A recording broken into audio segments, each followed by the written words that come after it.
ler a Bíblia te dá preguiça. Isso não é cansaço, é guerra espiritual. Você acha que é normal pegar uma Bíblia e o somo vir como uma onda? Não é divergência. É o inimigo tentando te manter fraco, distante, distraído. Ele sabe que a palavra liberta, que abre os olhos e quebra correntes.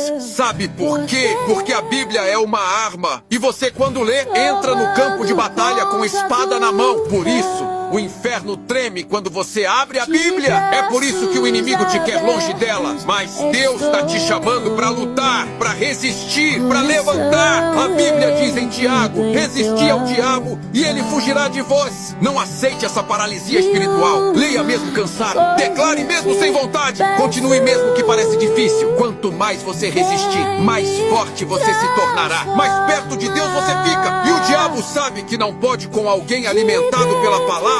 Não espere mais. Pegue sua Bíblia, nem que seja para ler um versículo, porque cada palavra